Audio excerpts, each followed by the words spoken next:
Con Gustavo Giusti. Buen día, Gustavo, ¿cómo te va? Buen día, Fernando, Marcelo, ¿cómo están? Gustavo es abogado, es especializado en Derecho Marítimo y también es abogado que está pleiteando ahí en algunos casos de subrogación. Gustavo, la primera de las preguntas, en tu análisis, ¿cuántas embarcaciones de todas las siniestradas tenían seguro y cuántas no? Mira, es la pregunta creo que más importante y que lleva al tema. Nosotros en el estudio estamos representando a varias de las aseguradoras locales que tenían coberturas para las lanchas que finalmente se siniestraron. El análisis que hicimos nosotros en función de la experiencia, en el reclamo con la guardería y demás, calculamos que no llegan a un 20% las embarcaciones que tenían seguros. Del 100% de las embarcaciones siniestradas en uno de los 3 galpones que tenía esta guardería, solamente contaba con seguro aproximadamente un 20%. Y es una pregunta interesante porque es una foto de lo que pasa en el Parque Náutico Argentino. En el Parque Náutico Argentino, que fue creciendo los últimos 10 años de manera exponencial y que seguramente va a seguir creciendo porque la gran afluencia que tiene la posibilidad de la navegación en Argentina y sobre todo en la zona del Delta, la zona norte, etcétera, hace que crezca exponencialmente la navegación y sobre todo la navegación de estas pequeñas embarcaciones como son las lanchas que han sido siniestradas en este caso.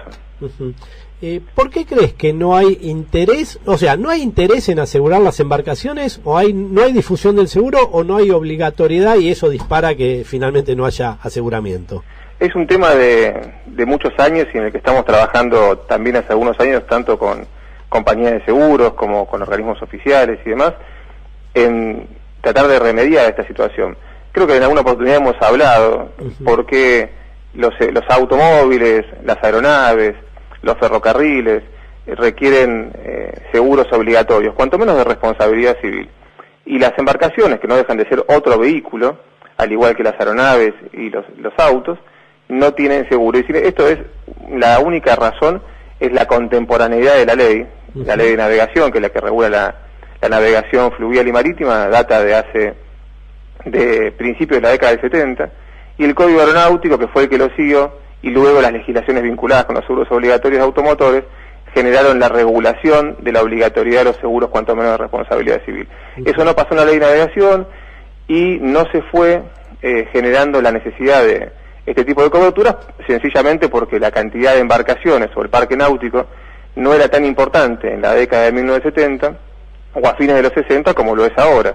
Esto genera la necesidad de que se regule la obligatoriedad de los seguros náuticos. Ya hemos hablado en otras oportunidades de otros accidentes donde hemos tenido que lamentar muertes y lesiones, pero accidentes vinculados con la responsabilidad que no salen los periódicos ocurren a diario y sobre todo en la época de verano donde más se usan este tipo de vehículos.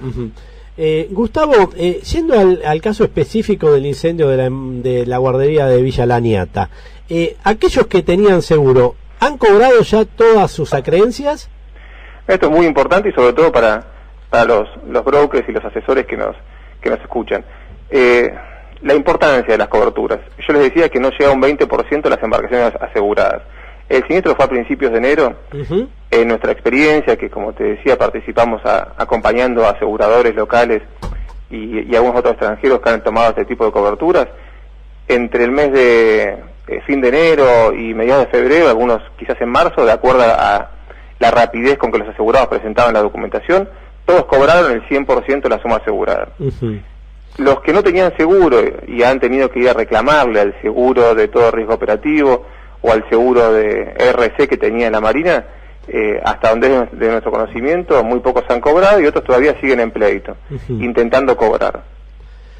Por eso la importancia de las coberturas particulares y específicas de las embarcaciones. Claro, ahora, aquellos que cobraron, obviamente, cobraron y subrogan los derechos a favor de la aseguradora.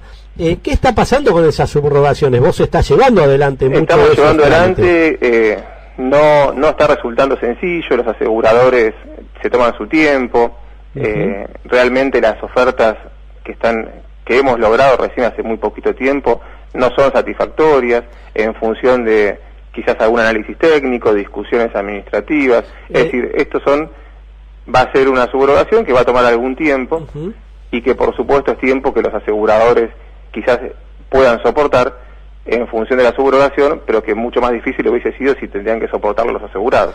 Te hago una pregunta, ¿cuánto sería un porcentaje razonable de ofrecimiento de una compañía aseguradora de la Marina ante tu reclamo? Digamos, el 100% sería el ideal, pero ¿con cuánto se cerraría razonablemente y cuánto están ofreciendo? Es una buena pregunta, porque las compañías aseguradas locales en general, para los siniestros de automóviles, donde hay reciprocidad, es decir, donde prácticamente todas las aseguradoras tienen el riesgo en cartera y en consecuencia pueden compensar siniestros recíprocamente en materia de seguros de accidentes de tránsito, de responsabilidad o de daños materiales vinculados con los autos.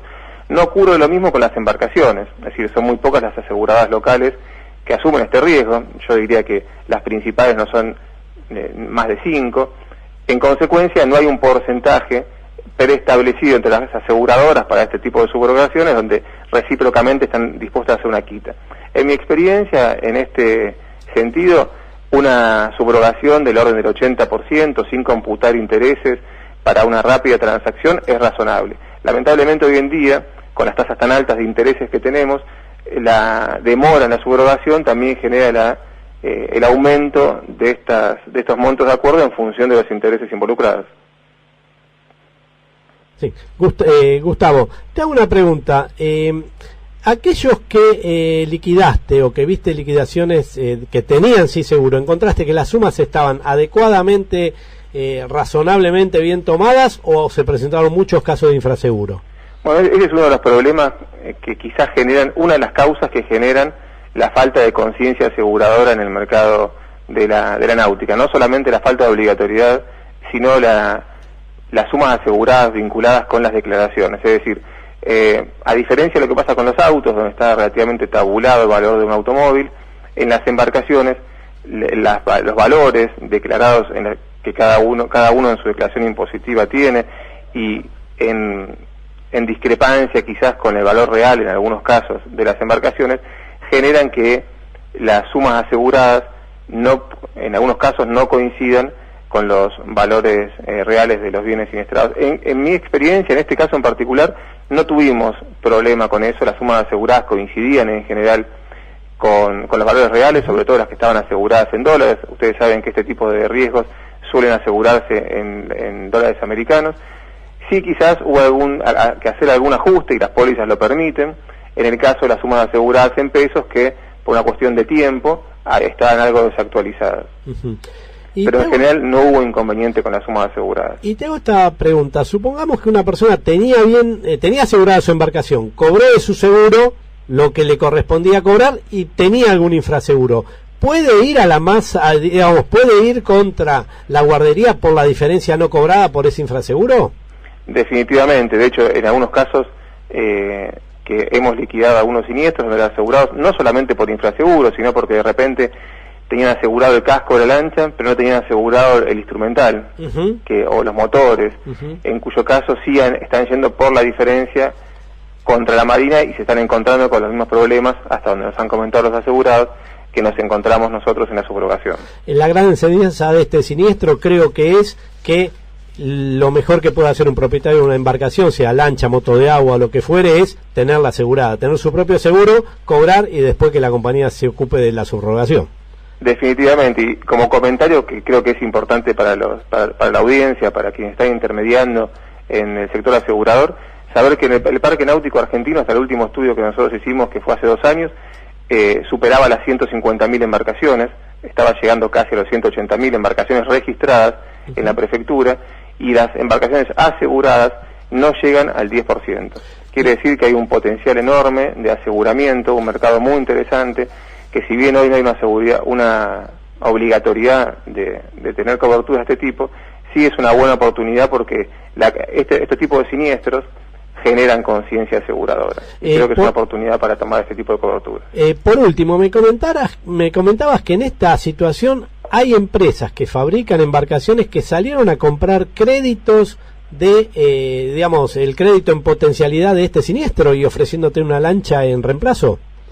Sí, la verdad es que estos últimos 2 años, o 3 quizás, la venta de embarcaciones ha mermado muchísimo y en consecuencia el mercado tanto de intermediarios que venden embarcaciones como de fabricantes de este tipo de vehículos, por supuesto, así como los autos no se venden, tampoco se venden las embarcaciones. Han aprovechado muchos para ofrecer embarcaciones y ellos tomar los créditos y reclamarle a las guarderías, es decir, tomar los reclamos, que es lo que están haciendo, y poder vender de alguna forma las embarcaciones. Bueno, son cosas que pasan cuando ocurre este tipo de siniestros.